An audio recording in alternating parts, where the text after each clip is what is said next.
Hello, beautiful beings. Thank you so very much for dropping by. To anyone who's new, this channel is dedicated to helping people understand the difference between authentic non-duality and nonsense, watered down, modernized, commercialized non-duality, often called Neo-Advaita. And specifically, how to recover from Neo-Advaita. And of course, welcome back to those who it's not your first time flying on with the Neo-Advaita Recovery Zone. So I'm feeling really inspired today because I'm really sitting with the phrase true nature. But I'm approaching it more from a Buddhist perspective, and it's helping me to see all the nonsense that Neo-Advaita adds on to that phrase, because your true nature is what Neo-Advaita is all about, but not really. They say they are, but in my view, and I'll explain why in a moment, my view, they're only offering kind of half the picture and a very false image of what is your true nature or your true self. And so what has me really reflecting on this is, in many schools of Buddhism, there's this idea of attaining enlightenment so as to save other beings, in essence, to become a Buddha. And in one particular school that I've looked at, they describe ultimate reality and they describe one's true Buddha nature as the lively kindness or lively wisdom that's in all of us. And it's just such a different expression than what Neo-Advaita offers. Neo-Advaita just says consciousness. Like Neo-Advaita defines our true nature as this kind of like blank void, right? Like you are just the witness and everything else is an illusion, is kind of the Neo-Advaita bottom line. But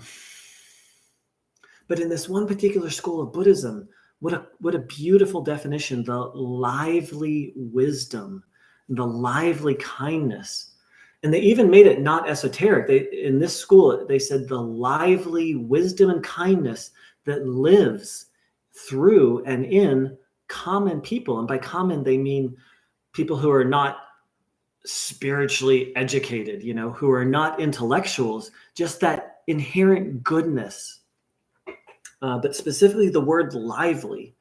Lively is not something you're going to hear a lot in a Neo-Advaita or a non-duality satsang. It's all just about you are consciousness. There's not a lot of life going on. And so as I've reflected on that definition, it takes me back in time to the very beginning of my Neo-Advaita journey. I went to a satsang. This one teacher held satsangs at his house. And so first of all, the person was married, which I found very surprising because I thought enlightenment was all just about like being peace and doing nothing and having no desires, And so first of all, I was like, that's odd that he's married. And second of all, right when you walked in the door, he had a stack of books and videos, and one of them was about tango partner dancing. And I'm like, what? Why is this guy into tango partner dancing? And when I say this is like 20 years ago, this was when I was just like full on in part of the non-duality cult. I'm like, this guy's supposed to be enlightened. Why would he be interested in tango dancing? What a waste of time. That's not spiritual. And so the satsang was pretty cool. Was actually, it was okay. I mean, it was kind of Neo-Advaita, kind of not. Interesting enough, this guy kind of did the Neo-Advaita thing for a little bit, and then over time, it's like he woke up from Neo-Advaita. It was beautiful to watch, and he just became a genuine, like, wise teacher. But regardless, but at the end of the satsang, I was like, I kind of, not in a judgmental way, but I kind of expressed my surprise to him. I'm like, I was kind of surprised that you were into, I saw your video over there that you're into partner tango dancing. And he looked me right in the eyes. And I forget his exact words, but it was something like, non-duality means not two, that the things are not separate. I forget his exact words, but he was I remember his energy, like this was over 20 years ago, but his energy, it was like he was crystal clear that the distinction between partner tango dancing and my ideas of enlightenment, that I wasn't seeing the full picture. So, a big part of my journey of recovery from Neo-Advaita and from non-duality, and it's really not non-duality, it just calls itself non-duality, these YouTube non-dual teachers, has been getting back into life, getting back into hobbies, getting back into relationship. And it's not been easy. There's a lot of resistance because it's a lot easier to just practice self-inquiry and kind of trance out. And life is messy. You don't have to be a philosopher to know that life is messy, difficult, and complicated. And it's like so much easier to just trance out, to dissociate. That's what, in essence, what Neo-Advaita teaches is dissociation. And it doesn't work. It works in the short term, but it's not sustainable. And so, I've shared about this on here. It's been a struggle. And it still is a struggle, though I'm getting a lot better at it. Oh my gosh. But to reconnect with hobbies, to reconnect with my genuine feelings and desires, to say yes to life, to say yes to the journey of life. And I just want to name some things that have been really helpful for me in this process. So one of them is reconnecting to hobbies. I love to dance. And I started to dance again, take dance classes, go to dances. And actually, I started to teach dance at a certain point. So reconnecting to hobbies has been central. Reconnecting to other people. Neo-Advaita really isolated me, and I know I'm not the only one. So for me, I've begun to cultivate friendships, and that's been a bumpy road.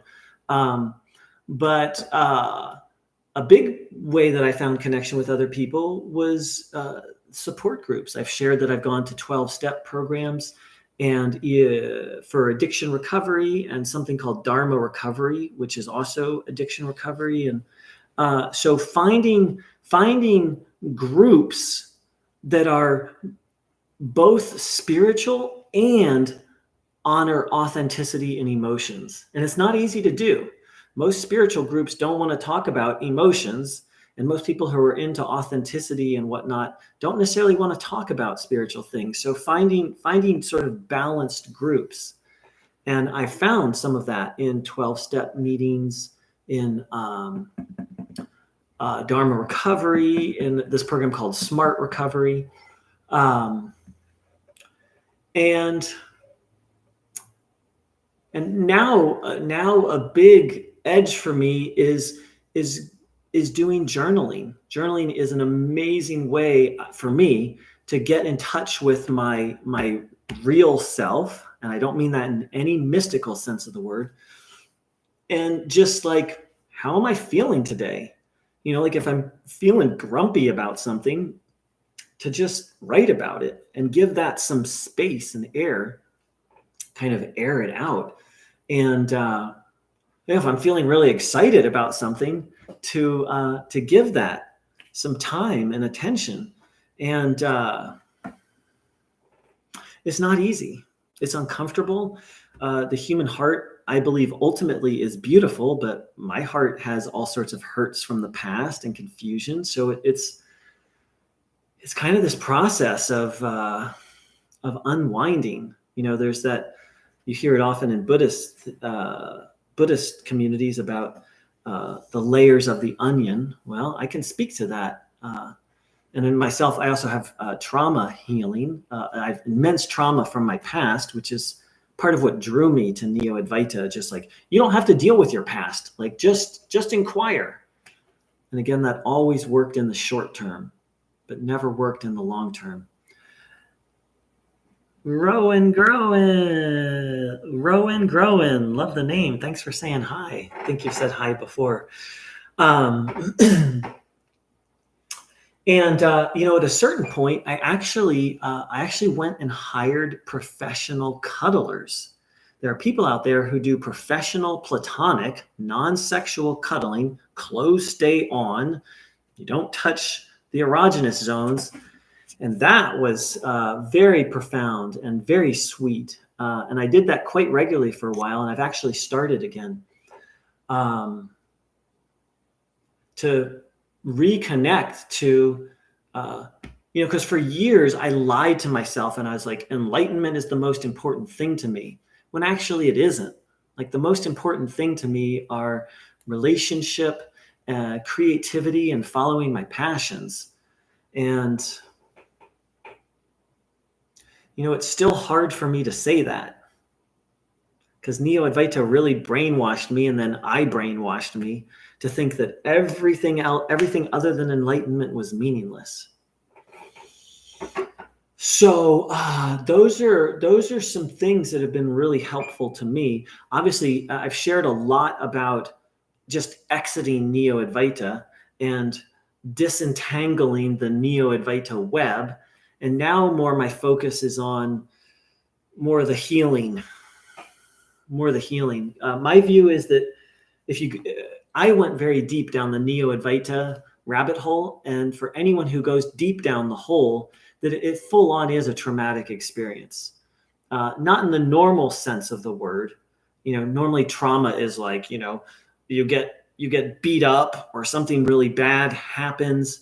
This is traumatic what I mean by that in the sense of how it damages the nervous system. Well, I don't want to say deeply harms the nervous system, a sense of identity, your relationship, our relationship with life. So yeah, let's see if there's anything else I want to share about. Yeah, there is, but I've got some live viewers. So if anyone has any comments or questions, please feel free to post them. The last thing I'll share is, I always say that and then I talk for another 20 minutes, but there's this false image presented about Ramana Maharshi. The image that Neo-Advaita teachers offer, and many authors as well, who maybe aren't Neo-Advaita teachers but have kind of taken on the Neo-Advaita view, is that Ramana basically just sat around, did nothing, and told people to inquire. That's the view, and that's kind of the, just talk this high non-dual philosophy and really didn't do anything. And it's just not true. It's just historically not true. Ramana would go and talk one-on-one. He would go greet the visitors in their rooms. He was a passionate, he just loved the mountain Arunachala. And he said that he had walked on every single inch of that mountain. And I've been there. It's a big mountain. And he would have continued to do that his entire life. But there were so many pilgrims, he felt it was sort of, and the pilgrims who would just follow him around, that he felt it was sort of disrespectful to Alachua for him to continue. But he still had, in his satsang room, he had a window that faced Alachua.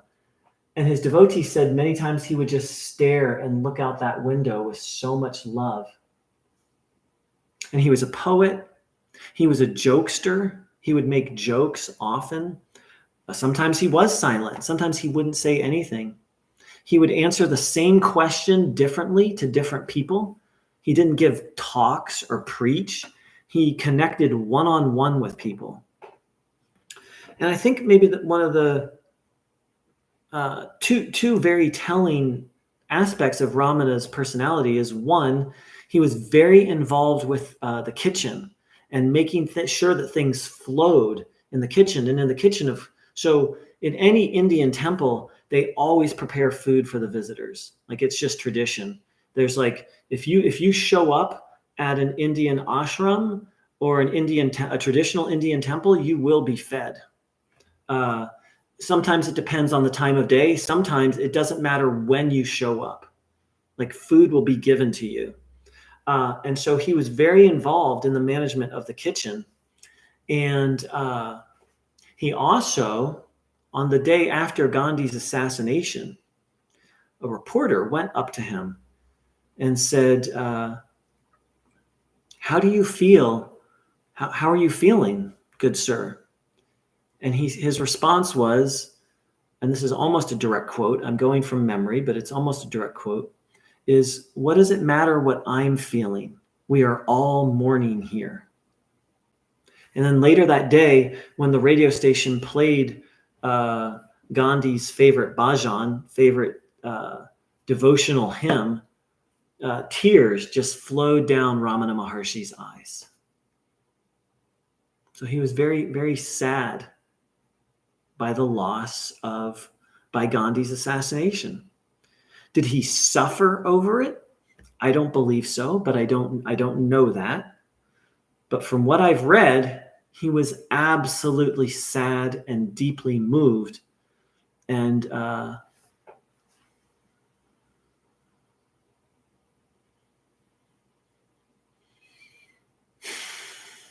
Neo-Advaita offers this vision of us, basically, of that enlightenment is like becoming a zombie, right? That you become aware of awareness, and then you just say these very intellectual thoughts, and you don't do anything. But if you look at many great knowers of the self, they start nonprofits, they do service, their lives just become about service, and they're actually very active. Yes, there are some reclusive mystics and yogis, and my view is that it's and not just my view. There's this notion in Vedic philosophy of dharma that we each have our own specific constitution, and which it is our personality, and that is how the divine will express through us, depending on our uniqueness. Something that Neo-Advaita completely poo-poos. So, So it's like Ramana became the best of us. He didn't just sit around and do nothing. As I said, he joked, he was silent, he was devotional, he was into service. He was quite the character, actually. And Neo-Advaita would tell us that he had no character, and he still felt. He felt deeply. Yes, he was a profound philosopher. He was also a deep feeler, and a poet, and a mountaineer, and a jokester.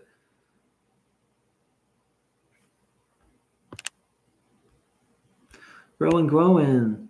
You're welcome. I hope it's when I share these things, my hope is they're helpful. And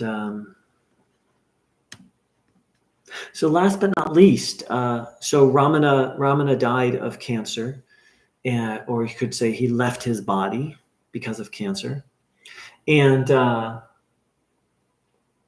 as his health got deteriorated, the senior devotees wanted him to just rest and wanted him to,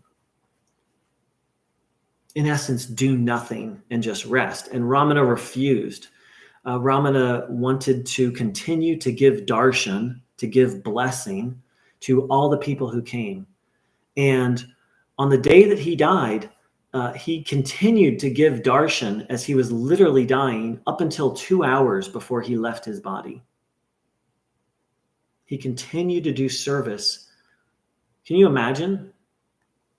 Like, the guy, he did like 40 plus years of service. And I'm about to cry, and as he was dying, as his body was dying, he insisted on continuing to give service as long as he could. And then his dying, the word death is, I believe, not really accurate, but in his last moments on this earth, his devotees sang to him. He wrote a love poem to God, as if he, Ramana, was a bride yearning for her husband. And in his last moments on this earth, his devotees sang that song to him, and just tears rolled down his eyes. I assume it was tears of joy and tears of gratitude. I mean, what a way to leave your body, to have people around you who love you singing to you your deepest love poem.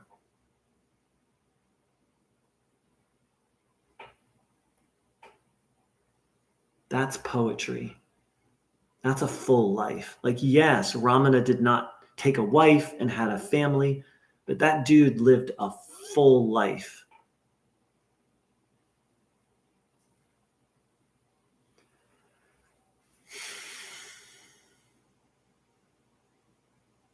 So in Vedic philosophy, there's this notion of Shiva and Shakti, or Purusha and Prakriti. Purusha or Shiva associated with consciousness, and Prakriti or Shakti associated with energy or movement or creativity. And Neo-Advaita completely cuts people off from Shakti and Prakriti. It's completely focused on consciousness and Shiva. And that's only half of reality. From a Vedic perspective, that's really only half of reality.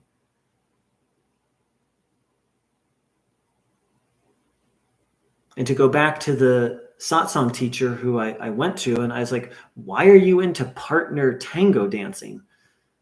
I didn't say it that judgmentally, but that was my basic thought feeling was like, partner tango dancing, that's not spiritual. And again, he just looked me right in the eye and he said, non-dual means not two, meaning that ultimately there is not a separation between anything. But that teaching is only helpful if you have a balanced, stable personality. Like if you don't have boundaries, if you don't have good mental health, when I say you, I mean me and we. Someone who doesn't have, sorry, I'm not trying to preach to anyone here. Someone who doesn't have good boundaries, who doesn't have a balanced lifestyle, doesn't have balanced mood, or who doesn't have discernment, right? Someone who's constantly making bad choices. These quote non-dual teachings of like, there is no separation. It took me to the brink of, like, I don't know if YouTube allows this word, so I'm just going to say sluicide, ending one's own life. Social media censors that word. So it's very destructive without the preliminaries. And so for me, I'm having to kind of backtrack, kind of forget all that non-dual stuff and forget and meditate less and just work more on back to basics and just becoming a balanced, good, harmonious human being. And yeah, so thank you so very much for joining in, everybody. Growing. Thank you for saying hi. I appreciate this channel so much. I appreciate so much people showing up here. And I'm just going to continue to share as my journey unfolds.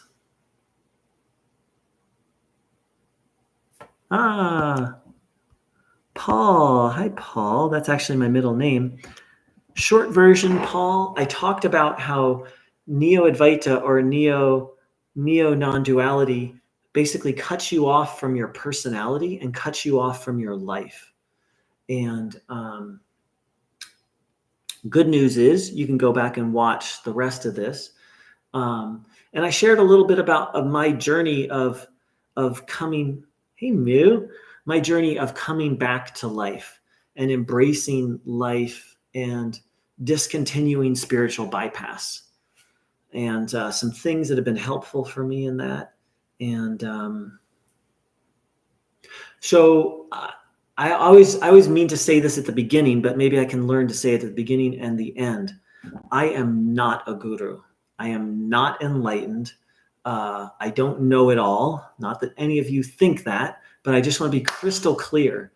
I'm just sharing my experience, and I'm sharing what I have learned about Neo-Advaita through my descent into the rabbit hole, and now from having studied with traditional Advaita Vedanta teachers. But I'm not qualified to guide anyone on the non-dual path. I believe I'm qualified to offer good pointers, and actually a traditional Advaita guru said as much. He strongly encouraged me to continue this work. What I do feel qualified is to offer pointers on how to recover from fake non-duality. So please take everything I say and do your own research, tune in, see if what I'm saying resonates with you. And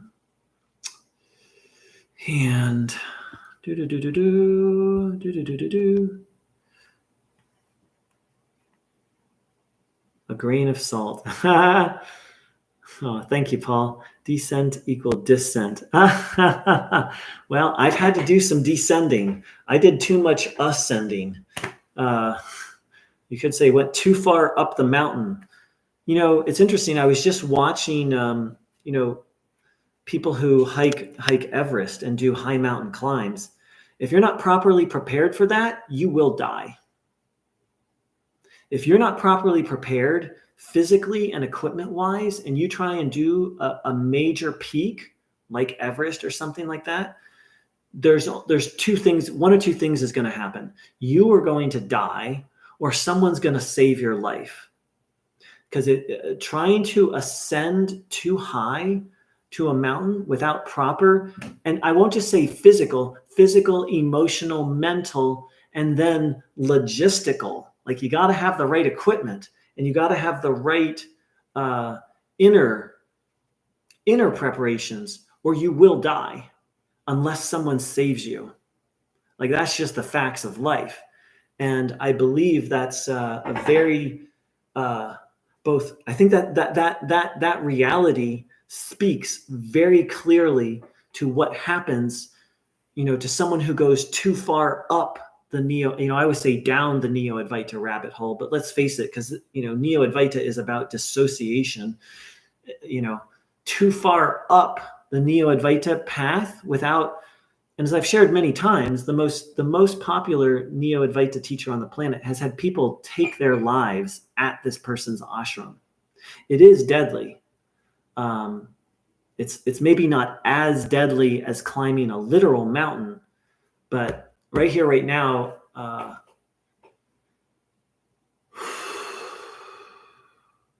it's not as deadly, but Neo-Advaita is literally dangerous and potentially deadly.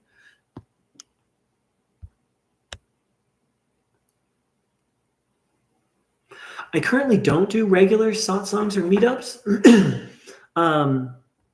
I think about it. It might be time for me to start that up.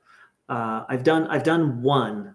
Normally I just come on here and talk, but one time I was like, okay, I'm going to meet at this time, and this is. But maybe it's time for that. Thanks for the nudge, Paul.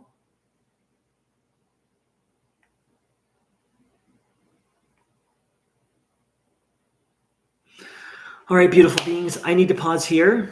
Growin, thank you. Hey, Jake. Thank you, Moo, Jake, and Rowan Growin. Thank you for saying hi. Paul, thank you for sharing your thoughts. And yeah, I will think about that, Paul. It might be time to get regular with that, to offer that as a service. Thanks for the suggestion. All right, beautiful beings. Take care. Big love to all. And I wish everyone here a blessed day of recovering and healing from Neo-Advaita. Oh yeah, no, Jake, this is not the end. I just come on here spontaneously. So take care, everyone. Big love.